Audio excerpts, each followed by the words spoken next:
Good morning, beautiful people. Good afternoon, good evening. Today is the day that the Lord has made, and I will rejoice and be glad in it. Why? Because God is good and He's good all the time. Duh.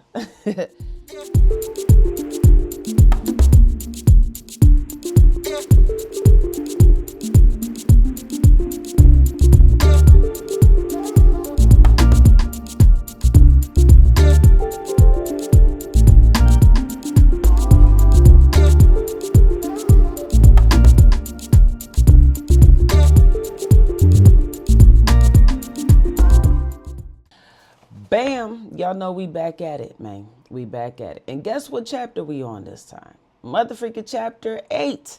Fastening the noose. Now, I know y'all haven't seen me in a little bit, but it's okay. Because I'm about to get loose. Let me tell you something. I've been a little inconsistent, but I'm trying here. I'm trying. Be anxious for nothing like the Bible says, all right?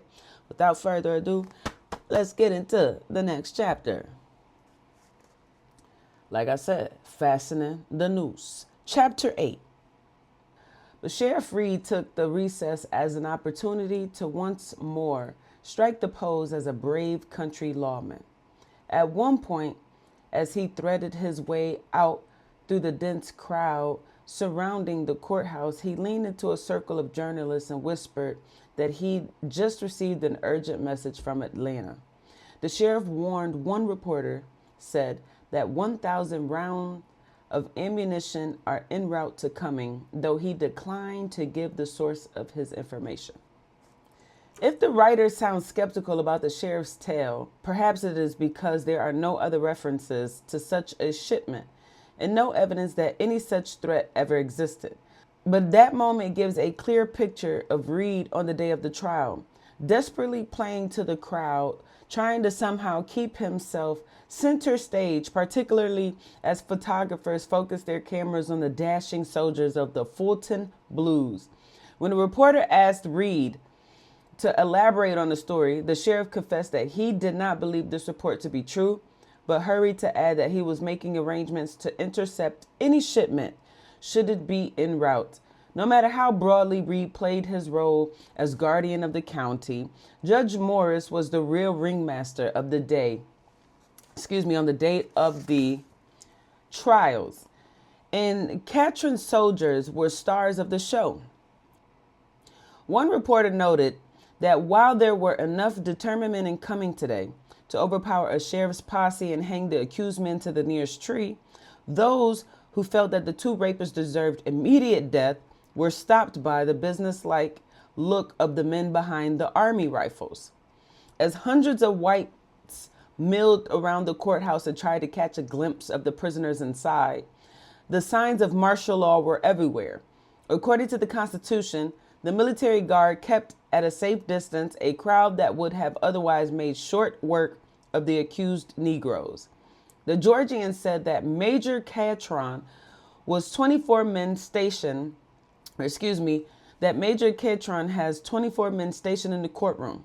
While squads are on duty in the corridors, on the stairways, in the courthouse yard, and around the fence surrounding the building, other soldiers are patrolling the streets of the town, while a reserve force is held in readiness to move at a moment's notice should there be any demonstration. The article was accompanied by a photograph showing a guardsman, rifle at the ready, perched on a ledge of the courthouse wall, lest anyone attempt to take a shot through the window. When it was time for the trials to resume, sentries of the 5th Regiment admitted only court officers, attorneys, newspaper correspondents, talesmen summoned for jury service, witnesses, and a few prominent citizens. Those prominent citizens included Mayor Charlie Harris, members of wealthy clans like the Bells, the Hockenholes, and the Stricklands, and others from the money-eyed families of Cumming. It was these men who had convinced Governor Brown to send troops in the first place, and they who had the most to gain from a quick and convincing trial. In that first week of October, cotton, corn, and tobacco leaves waited in rows all over the county, ripe and ready to be picked. Yet one field after another stood empty of the workers who were usually busy with the fall harvest. To the merchants, planters, large landowners who show their passes at the courthouse fence and took their seats for the afternoon session, it mattered little whether the harvest had come to a halt because black families were being driven out or because poor whites were all in town to see the Fulton Blues. For such prominent citizens, what mattered more than anything else was getting the trials over with and the pickers of the county back into the fields. Even Charlie Harris, the mayor, who stared down a lynch mob on the courthouse steps, had a stake in expediency, since he had now sold stock in the Atlanta Northeastern Railroad Company worth $1.2 million. After a month during which the Atlanta papers were filled with stories of rape, murder, lynchings, and arson in Forsyth, Harris and his partner, J.P. Brooke, lead prosecutor in the trials, were eager to show investors, potential clients, and government regulators that the foothills were no longer the outlaw territory of old, but a quiet, profitable place in which to do business. And like so many upper-class whites in the Jim Crow South, they seemed to have decided that if the price of peace was sending a couple of black teenagers to the gallows after a one-day trial, well, then so be it. As the trial resumed and proceeded at a record pace, it must have become clear to the prisoners that these elegantly dressed white men were no less dangerous than the crackers and mountaineers out on the square, and no less intent in their way on fastening a noose before sundown. Now, it's interesting because we see time and time again where black bodies, right, are just disregarded, right? When it comes to the poor, I ain't got nothing, I'm living just as terrible as you, probably worse, but I blame my problems on you type of white people, the ones that we consider white trash. These people are ready to lynch these people. You know what I'm saying? These black kids ready to just throw them away. They don't know who did what. All they know, you an outsider. They are upset. They blame you for their problems. And society, through media, movie, propaganda, minstrel shows, have painted black people as these sadistic, rapists, mother freaking uncontrollable, ill-governed individuals. And now they ready to wreak havoc. In the same breath, on the other side, where you look to these people who have governance, who have power to make things happen, they don't care any more about you than the mother freaking poor white dude next to them. Because at the end of the day, it's about money. And like they said in this chapter, it's about expediency. The quicker they could get you out of the way to keep that money coming in, baby, they will. And we see that in the court systems. We see that with the police officers. We see that with lawyers. We see that in every aspect. The military, employment, is that when it comes down to money, we are all expendable.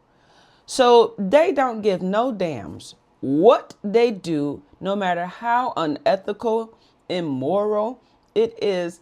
The deed will be done because the main goal, the main priority is getting rich, is to maintain wealth. And they can't maintain wealth with a holdup because you got a lynch mob ready to kill some black people. And then you got the black people, they like, yo, I'm trying to await my trial. I didn't do nothing. And the rich white people like, you know what? Ain't nobody trying to buy nothing when it's looking like, it's unruly over here. It's just lawlessness. So we got to speed the process up. And what do? They don't care nothing about you. Although we have the right to a speedy trial, speedy trials only become utilized when it's beneficial to the party that the harm of this incarceration would not inflict upon. And that's the problem. We are expendable. Our bodies are expendable. And the crazy part about it, these same country bumpkin white people, these same mountaineers, these same rednecks, these same white trash considered white folks will mother freaking be processed just as swiftly as us if it came down to it, because the wealthy people viewed what you had going on as holding up their money. But let's continue. Judge Morris had planned to decide the Knox, Daniel, and Howell cases in a single day. But as people settled into their seats after the recess, they could sense that the proceedings still might not satisfy the mob outside the courthouse windows. Civil and military officials are afraid, Angus Perkison wrote in the Atlanta Journal, that if all of the Negroes are not convicted and sentenced to hang, the crowd would be inflamed to a dangerous point. The trouble, Perkison said, was that while Knox, Daniel, and Howell could be sentenced to death if convicted on rape and murder charges, Jane Daniel was charged with an accessory crime and faced a maximum penalty of imprisonment. Ed Collins and Isaiah Perkle were held only as witnesses. As Catron took his place next to the bench and scanned the returning crowd, he was already playing out in his mind a worst-case scenario, that the mob would accept nothing short of the death penalty for all 6 prisoners, and failing that, would try to take them by force.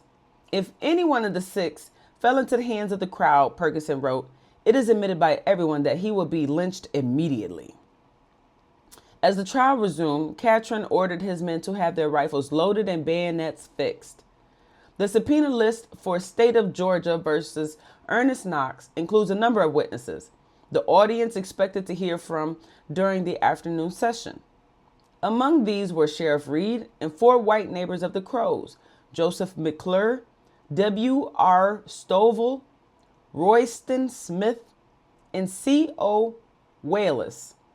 These men could be counted on to describe the all-night search for May and the discovery of their body in the woods. Now, I don't know what the freak these people can even attest to, because they weren't present in the sense of witnessing the crime, right? They stumbled upon her body. They saw the state that she was in. But what led to that, it's just speculation. And I mean, if you want to be generous, you can throw in circumstantial. Witness statements are just circumstantial. It's just saying, like, there's plausibility to what is being presented to us, but we don't know for sure. There's no physical proof. There's no hard-on proof, you know. These men could be counted on to describe the all-night search for May and the discovery of her body in the woods outside Oscarville. By calling them, the prosecution planned to forge ahead with a simple plan to paint a narrative by evoking the emotions by those that are present, which are predominantly white people. And it will work efficiently with the views that are standing at this time in the divide between black and white people, the polarized stance. So anyways, by calling them, the prosecution planned to forge ahead with its simple plan: have witness after witness recount May's gruesome injuries and drive home the fact that on the morning she was found, Ernest Knox had confessed his crime. Now, Ernest Knox was basically coerced into admitting guilt. He's in fear of his life. He's held in incarceration. These people, motherfreaking, already done bust through, you know, the courthouse and snatched up one gentleman, you know what I'm saying? And so what most people do when we see in regards to plea bargains is that people accept guilty pleas. They admit guilt in hopes that everything that they have just sustained or they imagine will sustain, the process will be sped up and then everything will go back to normal. But the thing is, things never go back to normal. An admittance of guilt in the court of law, they don't care about the dynamics around it. They don't care about the circumstances that led you to admit guilt. You could sit here and say during this time, 1912, 1913, that I was coerced into giving a guilty plea.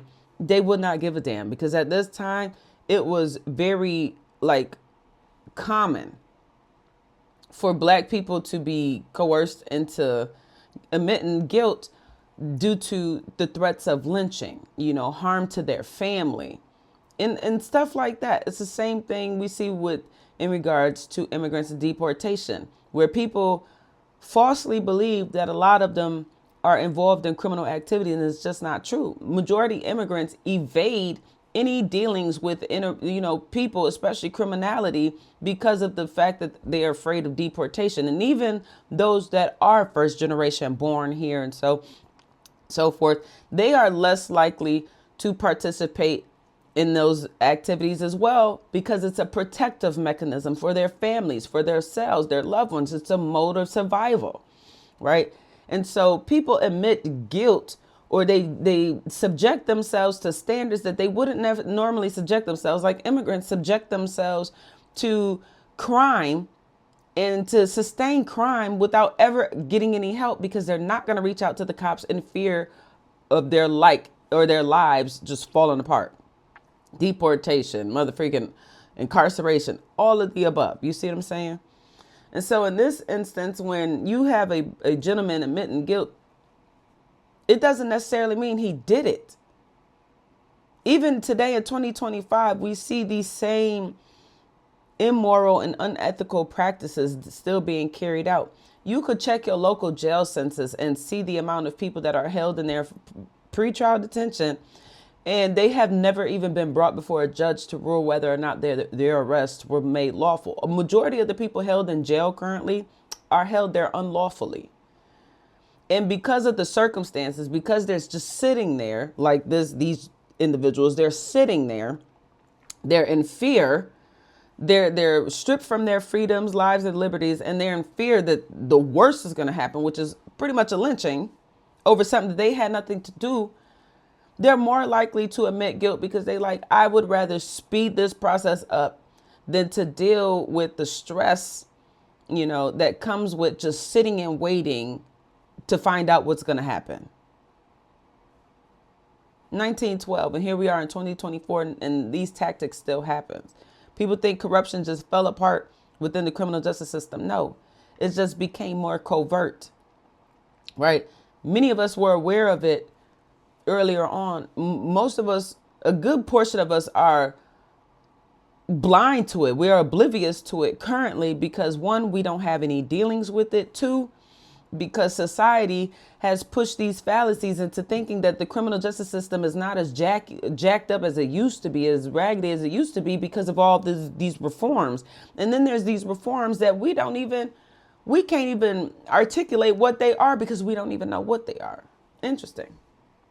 But anyways, earnest confessing a crime don't mean squat, but let's continue. But the prosecution's parade of circumstantial evidence, you see what I'm saying? Circumstantial, never even began. For as soon as Morris took his seat, Solicitor General J.P. Brooke rose and announced that instead of the planned group of white farmers, the prosecution wished to call one Jane Daniel, a colored of Forsyth County. As a petite young woman walked towards the front of the courtroom, a stir passed through the crowd. Jane Daniel was a complete surprise, the Constitution reported, even to let her own counsel, who conferred with her yesterday afternoon as usual and were told nothing by her. This morning, however, she narrated the entire revolting story of the crime to Sheriff Reed and to Herbert Clay, assisting prosecuting attorney. But if Jane Daniel had freely chosen to testify against her brother and cousin, as the papers claimed, is it really plausible that she would have volunteered that story to Bill Reed and Eugene Herbert Clay? Reed, the man who a month earlier had abandoned his post as a mob was threatening to lynch Jane's husband, Rob, and Clay, an attorney for the prosecution. These were men Jane Daniel had every reason to fear. So it's starting to paint a picture why she's testifying against these gentlemen. She had every reason to fear them. And it seems far more likely that during their late night conversation in Reed's pasture, the judge and lawyers had made Jane Daniel an offer she couldn't refuse. See, this is a tactic we see now, the snitching, environment, where the police, the lawyers, they lie to you. They don't have a case. They want to hurry this up. So they convince you it would be in your best interest to go against these people and to say what we are purporting to you, even though you don't believe it to be true. Because at the end of the day, you won't be penalized as harshly as them. And when you play the game like that, the average person will say whatever you want them to say if they are made to believe that they will be made safe. Let's continue. According to the Constitution, once Jane was sworn in, these were men Jane Daniel had every reason to fear. And it seems far more likely that during their late night conversation in Reed's pasture, the judge and lawyers had made Jane Daniel an offer she couldn't refuse. That she might save herself and some of the other prisoners if she would only take the witness stand, look into the eyes of the people who had murdered her husband, and tell them exactly what they wanted to hear. According to the Constitution, once Jane was been sworn in, she told a hushed gallery how her cousin Ernest Knott had met a crowd of Negro friends returning from Sunday afternoon church services, then went home with them. She confirmed the earlier testimony that Knox had spent the evening on September 8th at Ed Collins' house, and that as he and Rob Edwards left, they asked to borrow a lantern, then headed off in the direction of the Crow place. So it makes sense why she would be convinced to testify against Ernest Knox. Her husband, Rob, was murdered. Go back to the earlier chapters. To save herself, a bit of a survival instinct, kicking that. But it was here that Jane departed from what the audience had already heard and seemed to offer, for the first time, an eyewitness account. According to the papers, Jane told prosecutors that earlier in the evening, Ernest had accosted May on the road, where she was dragged into the woods, knocked insensibly with a rock. Her body was dragged to a point 120 yards away from the road, and there, after being cruelly treated, she was left for dead. Jane went on to tell how late that night Oscar, Ernest, and her husband Rob appeared before her, their faces lit by the glow of the lantern. She claimed that they forced her to walk to a secluded place in the woods, where all four stood staring down at Crow's unconscious body. The men threatened to kill her, Jane said, if she did not hold the lamp as the Negroes satisfied their lustful passions on the insensible body of the victim. They gotta put the cherry on the top by making black men look just so gruesomely, sadistically, like just full-blown participating in lasciviousness. It's just the promiscuity that they push onto black folk is disgusting. So they done beat this lady to a pulp, left her for dead, and all of a sudden want to rape on her. Okay. So it said, it is easy to imagine the howls that erupted in the courtroom, of course, as Judge Morris banged his gavel and called for order, as reporters scribbled frantically, and as the guards surrounding Jane's chair gripped the stocks of their rifles and glanced nervously at Katrin. Jane's story horrified whites, but it must have also filled many with relief, since her account allowed all of those who had taken part in the killing of Rob Edwards to decide once and for all that the lynching had not been a gruesome communal murder, but a case of old-fashioned frontier justice. Anyone could see how young Ernest Knox was as he sat listening to his cousin's story. But Jane's testimony convinced the crowd that however harmless he looked, Knox was one of the Forsyth bloodthirsty black rapists and a murderer who would soon take his departure from cunning to hell. There's no indication that Knox court-appointed lawyers cross-examined Jane or in any way challenged her testimony, but there are a host of questions a defense attorney might have asked. If Knox had indeed encountered May Crow on the road and for some reason assaulted her, would he not, in the world of Jim Crow, Georgia, have simply run for his life? Is it within the realm of possibility that he would have walked several miles in order to find Rob Edwards, Oscar Daniel, and Jane Daniel, then led them back to the scene of the crime with the purpose of gang raping Crow's unconscious body?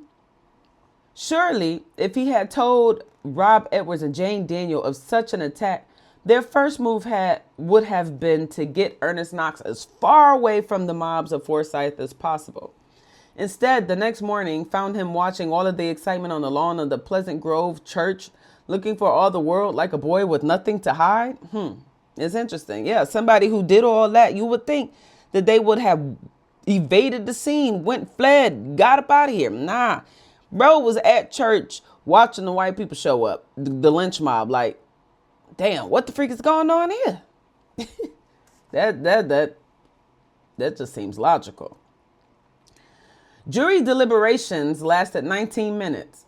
Then at 4:08 p.m., the door to the courtroom opened, and the 12 white men of the jury filed back toward their seats. You got several black defendants, yet the jury consists of nothing but white people. Yet the jury is supposed to consist of our peers. Yet majority black people live in communities that are homogeneously similar to their own. Therefore, should have been some black people on that motherfucking jury, but it wasn't. Interesting.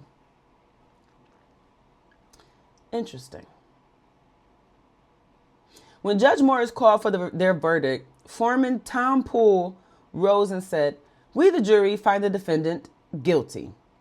Morris quieted the boisterous crowd, then informed Knox that in the morning he would be sentenced for the rape and murder of May Crow. Having shocked the courtroom once, Jane Daniel was forced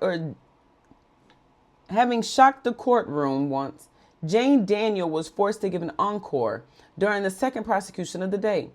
Though this time her performance was witnessed not by a packed gallery, but two small teams of lawyers, a dwindling row of reporters, and a handful of weary militiamen. Interesting. All the people left, and the only people left behind is lawyers, camera folks, and military folk. After at last hearing the horror story they craved and cheering the conviction of Ernest Knox, hundreds of white people who had come to see the trial streamed out of town, hurrying to make it home before dark. By sundown, it was so quiet on the Cummings Square that as Oscar Daniel's trial ground towards its inevitable conclusion, a reporter could hear the crackle of the 5th Regiment's campfires through the open windows, and the clank of spoons and tin bowls as the choice tenors of the regiment crooned sentimentally. The journalists, too, were losing steam as they listened to the day's 8th hour of testimony, and as Jane was forced to repeat the whole lurid tale of 3 black men raping and killing May Crow, of her brother Oscar Rose in the attack, and of how she stood holding the lantern while he, Ernest, and her husband Rob Edwards took turns raping Crow. The fact that you can just lie not only on your dead husband, but your alive brother, and subject him to basically the same fate as your husband, is just mind-blowing to me. But I understand the rest that she's under. I understand the severity of the need to survive. Like, I get it. It's just, damn.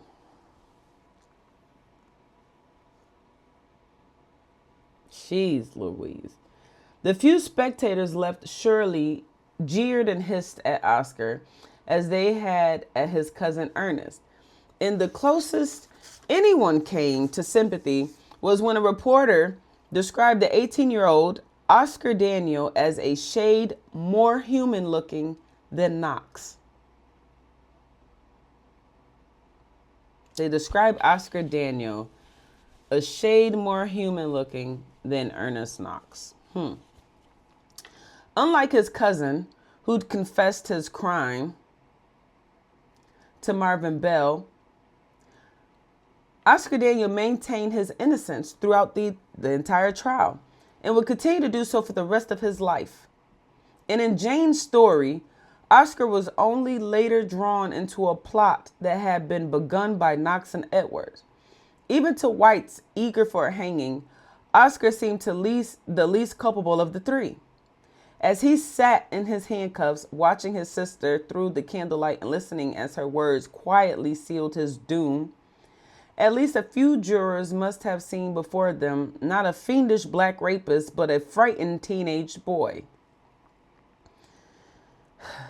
The jurors in the second case deliberated for nearly an hour. When Morris finally asked for a verdict, Foreman Ed Johnson announced, "We, the jury, find the defendant guilty."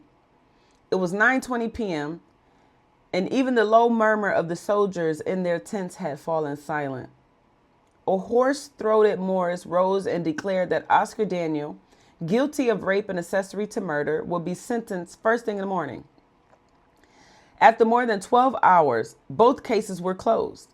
And as the judges and lawyers gathered their things and walked out into Cumming Square, they passed the last spectators heading home, as well as a few of Major Catherine's sentries still patrolling the deserted streets. For their own safety, Ernest, Oscar, Jane, and the rest of the prisoners spent the night in the rickety old jail, but deep inside the courthouse, at the center of the 5th Regiment's bristling ring of protection. Judge Morris, who had complained to a reporter that he had been denied his customary morning nap, finally settled back into his bed at a local boarding house. This nigga is stressed over a nap, and you got people being held responsible for something that they ain't even do. It's mad. Like, what? In an adjacent room, another of Leo Frank's lynchers, Eugene Herbert Clay, must have felt pleased with how the day's surprises had unfolded. Not only had both men been convicted, as expected, but Jane's testimony had given the whole town the eyewitness account they'd been longing to hear for more than a month. Politicians in Atlanta would criticize Forsyth all they wanted for the lynching of Rob Edwards. But Clay knew, in light of Jane's lurid tale, that if such a thing that had happened to their own daughters, they too might have picked up a crowbar. A tremendous rainstorm passed over Cumming a few hours after the trial, and according to one reporter, all things changed at midnight. As water trickled under the militia's tents and sentries stood guard soaked to their skin, the next morning, as Judge Morris walked toward the courtroom, he found that there were thousands of people that had swarmed the day before. Now they were only muddy puddles and a few weary, rain-soaked sentries. They stood at attention as he passed, and Morris, himself a former captain of the Marietta Rifles, was so impressed that he decided to devote a majority of the morning's session to praising what he called the courageous and gentlemanly conduct of the troops. But first, there was the business of sentencing 2 black convicts to die, which Morris dispensed with in short order. Taking the bench at 9 a.m., he told Ernest Knox to rise, then ordered that Knox be hanged by the neck until he is dead, and may the Lord have mercy on his soul. Ernest Knox, somewhere between 6 to 18-year-old child who ain't had squat to do with that, is being murdered by hanging. 1912. Just 113 years ago. That's it.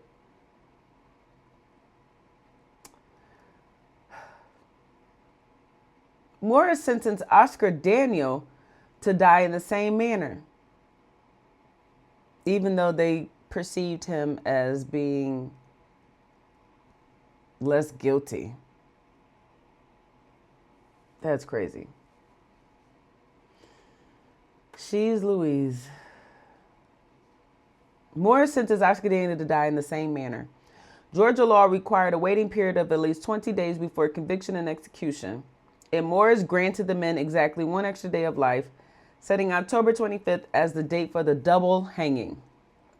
The judge then turned to his main subject for the day, the exemplary conduct of the 5th Regiment. Your testimony is leading to the death of not only an innocent man, but your innocent brother, bro. This is, I can't really say much because I'd like to think I wouldn't have done nothing like that. She trying to save her own neck, though. Jeez. Anyways, the judge then turned to his main subject for the day, the exemplary conduct of the 5th Regiment. As Knox and Daniel were led out of the courtroom, they passed the square-jawed Major Catron, standing at attention as photographers jostled for position, and as the judge turned in his seat and spoke directly to the commander. The two boys ducked their heads and shuffled out into the hallways. And the last thing they heard from the man who had condemned them to die were words of praise for the white community's admirable restraint and his sympathy for all the soldiers had endured during their service. Interesting.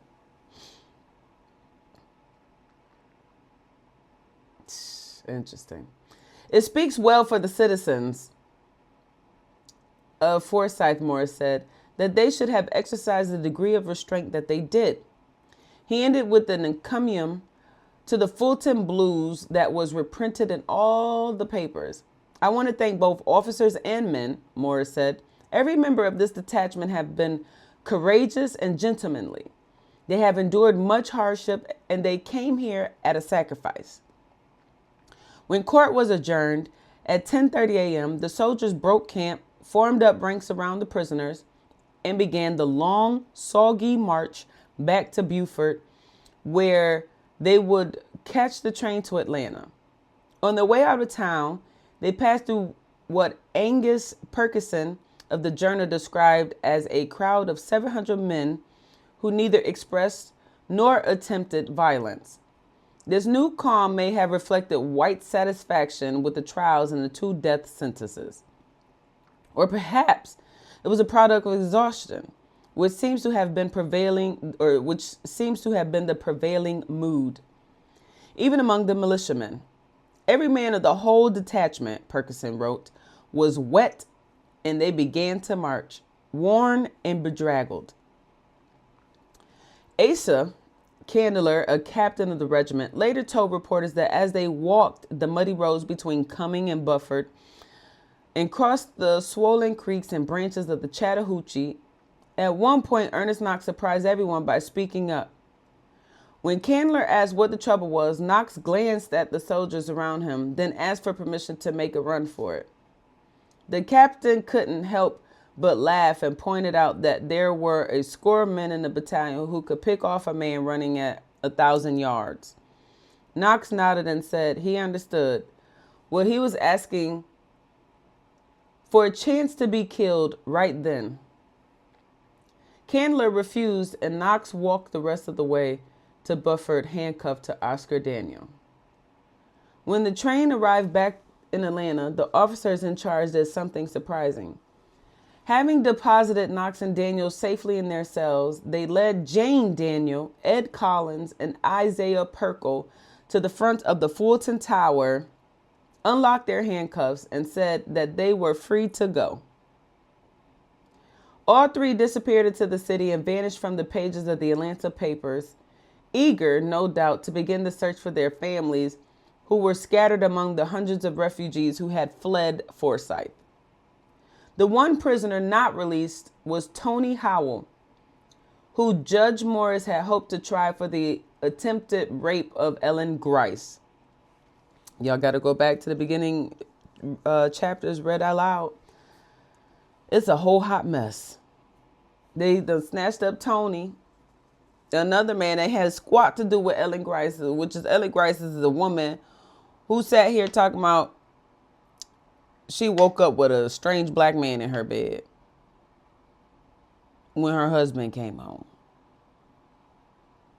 That sounded like a woman getting some penis and then tried to switch it up when her husband got there. But let's continue.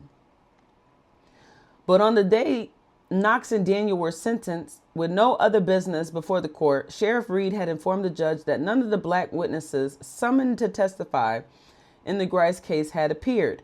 Neither, apparently, had Ellen Grice herself. Morris was left with no choice but to pass Howe's case to the next term of court in February because of the absence of witnesses, and he ordered that Howe be held in the tower along with Knox and Daniel. Reporters noted that when he gathered his things and prepared to leave the courtroom, Morris looked openly annoyed with Bill Reed. How was it possible, he must have wondered, that in all of Forsyth County, not a single black witness could be found? Y'all chased them all out of Forsyth County. Y'all forgot? Ugh. Anyways, make sure y'all motherfreaking continue to come back, because the next chapter is coming. Chapter 9 coming right after this one, baby. Recording it right now. Okay. I love y'all. God bless. Peace. If you want people to think otherwise of you more positively, then give them more positive experiences.